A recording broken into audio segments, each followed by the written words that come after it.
This is going to be the best real estate investment in 2026.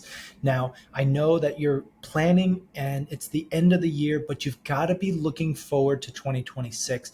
And the best investment is a triple net lease. Now, if you don't know what that is, I understand. Not everybody is born knowing commercial real estate. If you want the best investment type, it has to do with the lease structure. You need to get away from gross leases. Okay, these are your residential long-term rentals. This is even multifamily because the owner is responsible for property taxes. When taxes go up, the rents have to come up to match, and that's where you have a problem and your net income goes down. Triple net leases solve this problem. I'm Ron. I'm a commercial real estate attorney here in Dallas. So welcome to the channel. If you're joining me from before, welcome back. This is going to be an expert level deep dive into triple net leases and specifically insurance costs and how I decide what insurance policies to buy for my industrial properties. With that out of the way, we're going to talk about triple net leases. And these are leases that are primarily structured on industrial, retail, office properties.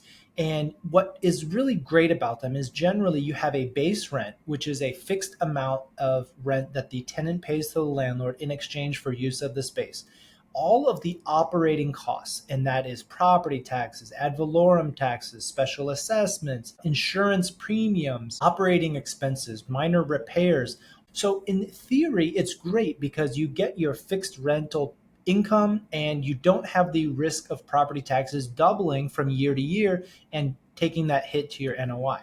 In reality, it's a little bit more complicated. As a landlord, you don't have a ton of authority over property taxes. You can protest them, you can file lawsuits, but those are generally pretty fixed and there's not a lot of choices in how much they're going to assess. Your insurance is going to be your number two entry. And I want to dig into that a little bit more because there is a lot of control that the landlord has. And the two major ways that a landlord controls the expenses of insurance premiums is bundling with other properties to get a global discount on the portfolio, and then choosing the level of coverage. And like so much in life, you have a Cadillac version, and then you've got the Toyota bare bones version.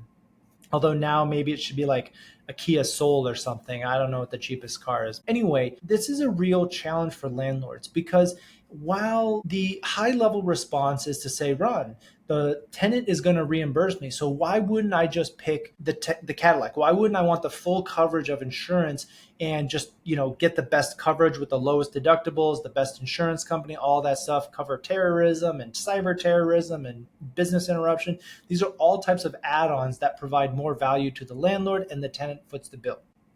But it's not that simple. There's a metric that we look at, which is called NER. That is the net effective rent. And when a tenant is evaluating two different buildings, they're going to look at the base rent, and then they're going to look at the property taxes, and then they're going to look at the insurance premium.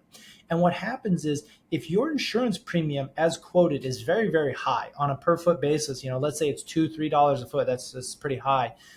That is going to make your property less competitive as compared to another landlord who maybe has a higher base rent, but they have a lower insurance. I'm going to put the link for this NER, net effective rent, which is actually used by tenants, but I find it very useful. This is a spreadsheet that is put out by my good friend Chad Griffiths. He put this together as a broker in the commercial real estate space. You can play around with this to see what the tenant is using. If you do this calculation, you will see how much more your property will be competitive. Either it'll be lower base rate and save the tenant more money if your insurance is lower, or you can see how much you can raise your base rent and still be on parity if your insurance costs can come down. Let's take a look at some of the documents that I had prepared. We're going to walk through what you need to look at when you're starting to do this and what types of choices you have. I want to show you guys the insurance quote. This is something that I think is regular coverage that is not aggressive, but it's not too cheap.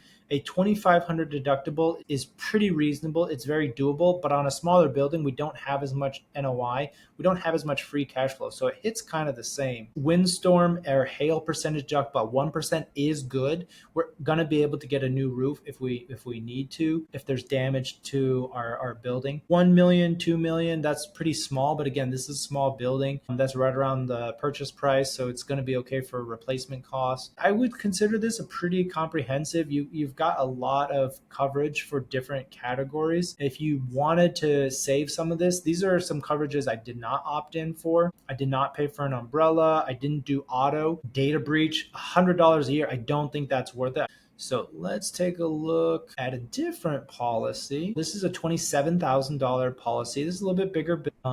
But what I think is really interesting about this, you see the property 24,000, the liability is 500, got a policy fee.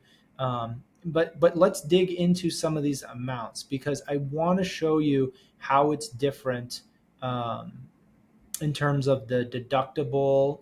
So it's still 1 million, 2 million. That's fine. Let's get to that roof though. Oh shoot, here it is. So 2,500 for wind and hail, but a 2% deductible. You remember on the other policy, we're at a 1%.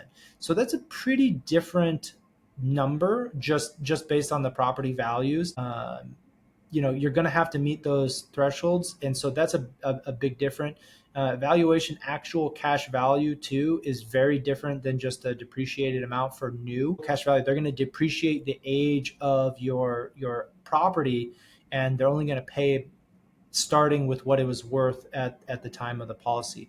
So these are some big differences. Even though this is a much bigger building, 2 buildings, the policy is much higher. And I think that that's really important to understand where are the savings to be found. And I find the savings is in separate lines of coverage that are not necessarily worth it. So some of that data breach, cyber attacks, I don't think that it's worth it to add lines. But in Texas, or depending on where you are, the wind or ice or water damage from flooding, you need to look at your property and what are the specific risks that you're exposed to. And part of that involves knowing your building even better.